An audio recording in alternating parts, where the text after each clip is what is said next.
안녕하십니까. 오늘은 소망이란 무엇인가를 강의하도록 하겠습니다. 우리가 그 사람의 소망을 보면 그 사람의 가치관을 알 수가 있습니다.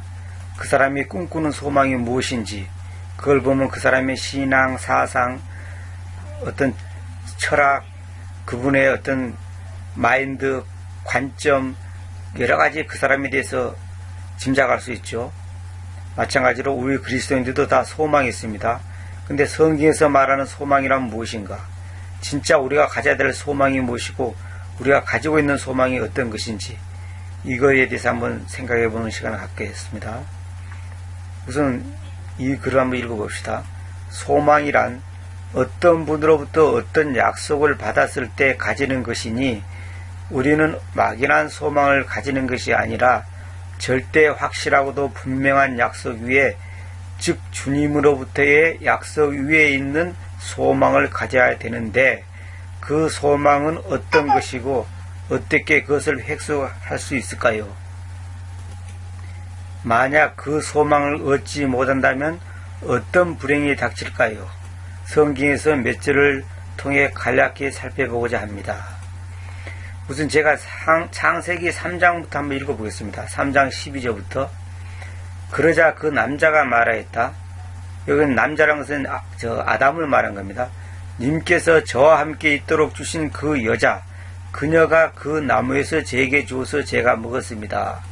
그러면서 이제 아담이 자기가 그 선과 악을 알게 하는 그 열매를 먹은 것에 대해서 이제 변명을 하는 거죠. 하나님 앞에 변명하는 겁니다. 하나님께서 나에게 주신 그 여자 때문에 여자가 나에게 줘서 먹었지 나한테는 잘못이 없습니다. 이런 식으로 이제 핑계를 대는 거죠. 그러자 하나님이신 주님께서 그 여자에게로 말씀하셨다.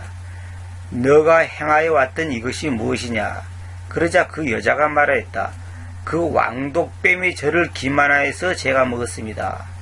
이제 여자는 또 이제 핑계를 이제 뱀에다 대는데 여기서 이 서펜트라는 이 단어는 뭐냐면 그냥 보통 길가에 있는 그런 뱀이 아니라 왕독뱀입니다. 이게 왕독뱀이 결국 이제 나중에 나오지만은 계시록에도 나오지만은 사탄입니다. 사탄. 독이 있으면서 큰 뱀. 덩치가 크면서도 독이 있는 뱀. 보통 덩치가 크면 뱀이 독이 없는 걸로 알고 있는데 이거는 덩치가 크면서도 독이 있는 겁니다. 그래서 제가 이제 왕독뱀이라고 번역했습니다. 그냥 보통 독사나 살무사하고는 또 다른 겁니다. 자, 그러자 하나님이신 주님께서 그 왕독뱀에게로 말씀하셨다. 너가 이것을 행하여 왔기에 너는 모든 가축 이상으로 또 들판의 갖가지 짐승 이상으로 저주받아 있으니 너의 배를 딛고 너가 갈 것이며 흙가루를 너가 너의 삶의 모든 날들 동안 먹을 것이다 그랬어요. 흙가루를 먹는다 그러죠. 흙가루가 여러분도 아시다시피 하나님께서 인간을 만들 때 흙가루로 만들었죠. 흙가루로 만들었지 흙으로 만든 게 아닙니다. 이거 정확히 잘 알아야 됩니다. 이 더스트라는 단어는 보통 흙하고는 개념이 조금 다릅니다. 킹제이 역자들은 이거 정확하게 구분시켜 놨습니다. 그냥 흙하고. 흙가루로 너가 너의 삶의 모든 날들 동안 먹을 것이다. 다시 말하면 사탄이 사는 동안에 인간을 먹는다는 뜻인데 이 말은 뭐냐면 사탄은 인간의 육체를 자신의 양식으로 삼아서 혼과 영을 공격합니다. 다시 말하면 사탄은 우리 육체적인 그 욕망 있잖아요. 감각, 욕망, 쾌락, 즐거움 이런 걸 통해서 이런 걸 이용해서 결국은 그것들을 양식으로 삼아서 혼과 영을 공격하는 겁니다. 이 흙가루를 뱀이 너의 삶의 모든 날들 동안 먹을 것이다. 이 말은 사탄이 결국은 인간의 육체를 자기네 양식으로 삼아서 인간의 영과 혼을 공격해서 하나님과 멀어지게 하고 죄짓게 해서 말하자면 자기의 그 종으로 삼는 것. 이게 바로 사탄의 전설입니다. 이걸 지금 예표하는 겁니다. 즉 사탄은 흙으로 된 인간을 양식으로 삼아서 혼과 영을 공격합니다. 그래서 사탄이 사람들을 속이는 재료는 철학. 이제 그 골로새 2장 8절하고 20절에는 이거 전렬하는 원리라고 그래서 원리. 그 다음에 과학, 그 다음에 전통, 이런 걸로 이제 사탄은 사람들을 속입니다. 철학적으로, 과학적으로, 전통적으로 하면서 이제 사람들을 갖다가 하나의 말씀보다는 이런 것들을 더 신뢰하게끔 만드는 거죠. 그래서 유명한 박사라고 하는 사람들이 이런 걸 가지고 강연을 하면 사람들이 뿅 가잖아요. 이게 뭐냐면 사탄의 아주 고대의 속임수입니다. 이런 철학과 과학과 전통 같은 이런 것을 재료로 삼아가지고 마귀가 우리의 정신세계 아니면 우리의 그 인간세계의 모든 생각들을 파괴시킨 거죠. 자, 그래서 여기 14절에 이제 이게 나오니까 하나님께서 이제 중요한 말씀 하십니다. 요거 이제 최초의 복음이라고 하는 건데 굉장히 중요한 구절이죠. 이게 상세 3장 15절. 그래서 내가 너와 그 여자 사이에 또 너의 씨와 그녀의 씨 사이에 적대감을 두겠으니, 여기서 너라는 것은 뭐냐면 사탄을 말한 겁니다. 왕도뱀을 말한 겁니다. 왕도뱀과 그 여자 사이에, 하와 이브 사이에 또 너의 씨와 그녀의 씨 사이에, 그러니까 사탄의 씨가 있고 그녀의 씨, 여기 뭐냐면 지금 이브를 말한 거죠. 이브 사이에 적대감을 두겠으니, 이렇게 했어요. 적대감. 그것이 너의 머리를 타박상을 입힐 것이며, 그랬죠. 그것이란 것이 뭐냐면 씨를 말한 겁니다. 이 씨를 왜 그것이라 표현했냐면, 씨는 지금 남성인지 여성인지 그것이 여기서 분명하지 않기 때문에, 씨라는 것은 이제 분명하지 않기 때문에 중성을 나타내는 그것이란 표현을 쓴 겁니다. 그것이, 다시 말하면 지금 그녀의 씨, 나중에 이건 이제 예수님을 말한 거죠. 그녀의 씨가 너의 머리를 타박상을 입힐 것이다. 이것은 이제 죽이겠다는 거죠. 완전히 사탄을 죽인다는 거죠. 너는 그의 발꿈치를 타박상을 입힐 것이다. 이건 뭐냐면 마귀가 이제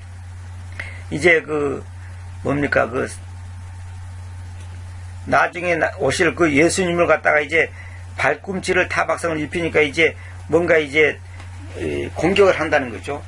그러나 이제 결국은 이제 사탄이 못 이기죠.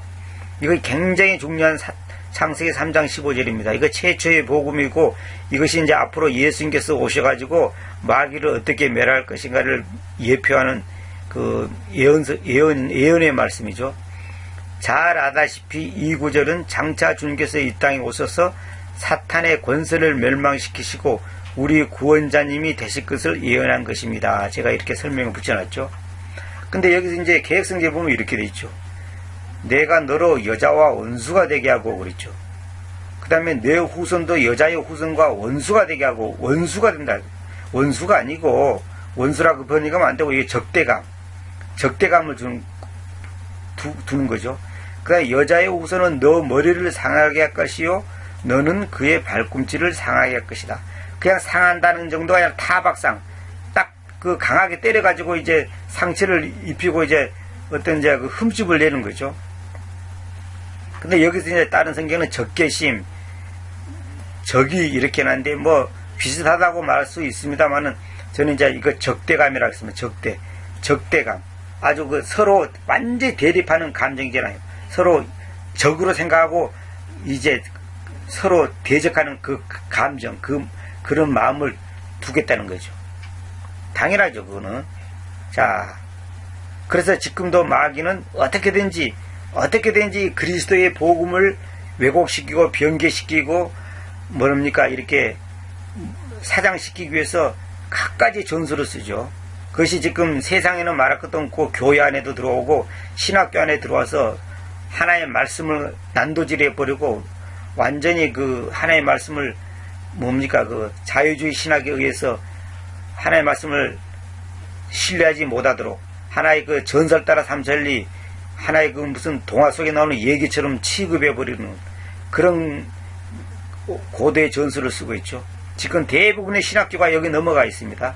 그리고 대부분의 목회자들과 성도들이 이런 마귀의 공격에 지금 오염되어 있고 왜곡되어 있습니다. 그 중에 하나가 뭐냐면 성경이 잘못된 성경이 나와서 가짜 성경들이 진짜 성경처럼 판을 치고 있는 것입니다.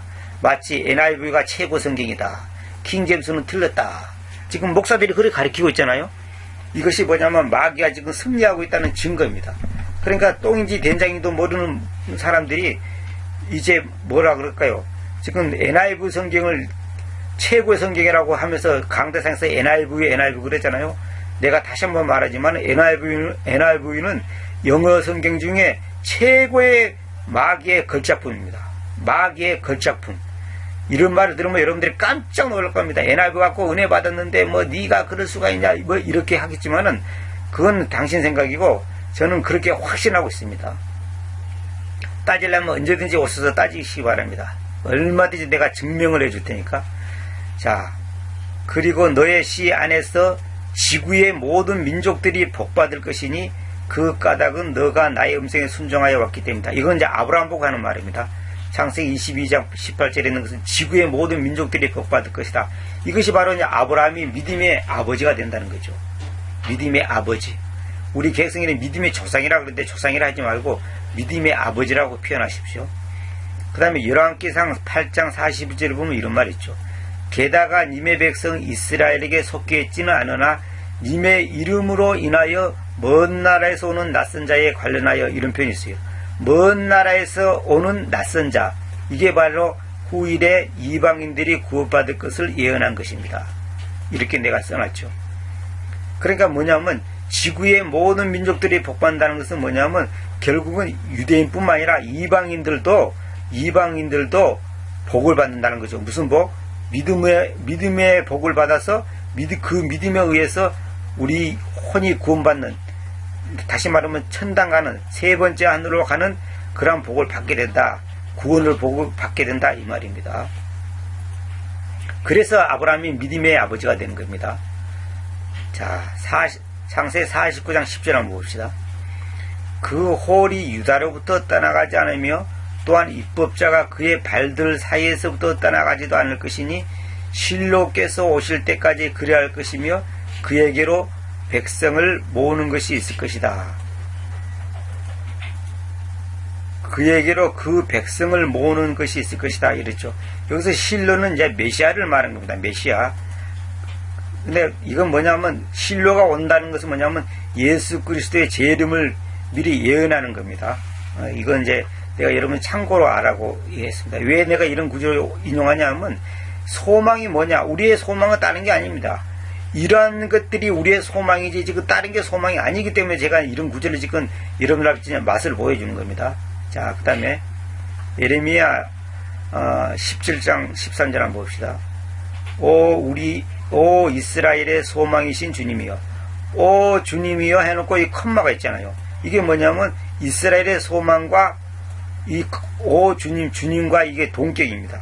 그러니까 이스라엘의 소망이신 주님, 오 주님이여 이스라엘의 소망이여 이래도 됩니다. 그러나 여기서는 바로 그냥 이스라엘의 소망이신 주님, 주님이 이스라엘의 소망이란 말입니다. 주님이 바로 우리의 소망이 되어야 되는 겁니다. 우리의 소망은 주님이죠.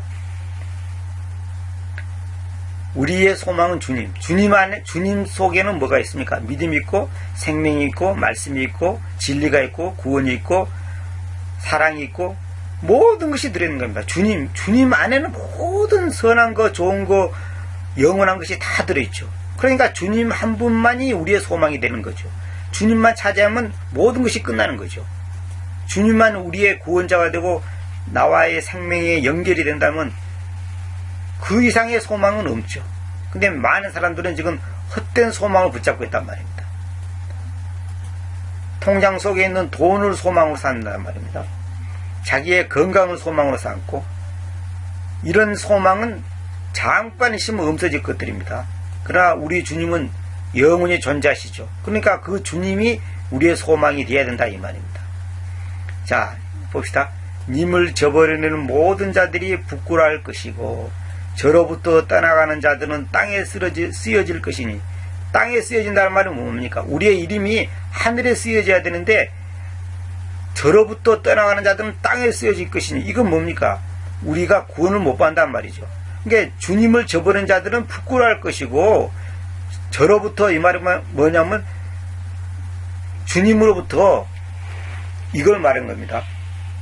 주님으로부터 떠나가는 자들은 땅에 쓰여질 것이니 그 까닭은 그들이 살아있는 물들의 원죄이신 주님을 저버려왔기 때문입니다. 그러니까 여기서 저랑 쓴 일서 이것은 에레미야를 말한 거지만은 결국은 에레미야의 말을 부정하고 안 듣는다는 것은 주님을 부정하고 안 듣는다는 거죠. 그러니까 저로부터 이 말은 뭐냐면 결국은 예수님으로부터 이 말을 지금 예레미야 자신에게 지금 빗대서 말한 겁니다. 저로부터 떠나가는 자들은 땅에 쓰여질 것이니 땅에 이름이 기록된다는 것이 뭐예요? 그거는 결국은 뭐냐면 잠시 잠깐 있다가 없어질 존재들이다 이 말이죠. 그 까닭은 그들이 살아있는 물들의 원천이신 주님을 저버려왔기 때문이다. 그렇죠. 살아있는 물, 생수의 근원이신, 우리 계획성 그랬죠. 생수의 근원이신 원천, 이 원천, 주님은 원천이라는 말이에요. 물들의 원천, 이 뿌리, 근원을 저버린다면, 이 주님을 저버린다면, 결국 뭐냐면 그 인생 끝난다는 거죠. 다시 말하면 소망이 없다는 거죠. 소망이신 주님을 버리니 끝난 거지 아니십니까? 지금 세상 사람들은 지금 헛다리를 짚고 있는 겁니다. 쉽게 말해서. 아무 가치가 없는 것을 몸부림치고 있습니다. 붙잡으려고. 붙잡아봤자도 그건 얼마 오래 못 가죠. 그러나 이것을 오늘 그리스도인들조차도 속고 있습니다. 그리스도인들도 세상 사람들은 똑같이 헛된 것을 지금 쫓고 있다 이 말입니다. 하나님도 믿고 천당도 가고 이 땅에서 잘 먹고 잘 살겠다 이거죠. 그것이 바로 뭐냐면 정말로 생명의 말씀 때문에 예수님을 믿는 게 아니고 자기가 이 땅에서 영화를 누리기 위해서 예수님을 이용하는 것밖에 안 된 겁니다. 그것이 바로 가짜 신자들이다 이 말입니다. 제가 여러 번 말씀드렸죠. 가짜 신자들의 특징이 뭡니까? 세상과 주님 사이의 양다리를 거치고 있습니다. 대부분의 사람들이 그렇습니다. 대부분의 신자들이 양다리를 걸치고 있단 말이에요. 양다리. 그 양다리를 걸친 거 보고 계시록이 뭐라냐면 차지도 않고 덥지 뜨겁지도 않다 그랬습니다. 그러면 주님께서 어떻게 한다고 그랬습니까? 토해내본다고 그랬죠. 토해내버린다고. 뜨거운 것도 아니고 찬 것도 아니고 이것도 아니고 저것도 아니고 이런 중간 노선. 신앙은 그 중간 노선, 이 회색지대가 없습니다. 흑이면 흑, 백이면 백, O면 O, X면 X, 오른쪽이면 오른쪽, 왼쪽이면 왼쪽이지 중간은 없습니다. 중간은 다 가짜입니다. 여러분 분명히 아십시오. 중간은 다 가짜입니다. 절대로 가짜입니다. 그는 중간은 가짜입니다. 모든 사람들은 다 마찬가지입니다. 중간은 가짜입니다. 진짜는 하나만 딱 택합니다. 한쪽으로 딱 서게 되어 있습니다. 근데 마귀는 중간을 택하라고 합니다. 왜 그러냐면 적당히 기회를 봐서 이쪽도 비위 맞추고 저쪽도 비위 맞추고 세상도 비위 맞추고 하나님도 비위 맞추겠다 이거예요. 세상과 하나님은 동시에 기쁘게 하겠다는 거죠. 그거는 불가능할 뿐만 아니라 그런 것은 가짜입니다. 절대로 완전히 가짜입니다. 여러분들의 신앙은 확실히 선을 그어야 됩니다. 이것인지 저것인지 킹제임스 성경인지 아닌지 분명히 선을 그으십시오. 킹제임스도 좋고 계획성도 좋고 NIV도 좋고 다 좋다. 절대 그렇지 않습니다. 하나님은 한 분이시듯이 진리도 하나입니다. 그걸 꼭 명심하시기 바랍니다. 성경도 하나입니다. 한 가지입니다. 한 가지. 근데 여러분들 생각하는 독일 성경은 어떻고 뭐 그런 건 어떠냐? 내가 말하고 싶은 것은 바른 루트를 통해서 나온 바른 성경, 바르게 번역된 성경은 하나다 이 말입니다.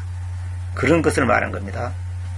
자, 이 다음 사도행전 13장 32절부터는 다음 시간에 계속 이어도록 하겠습니다.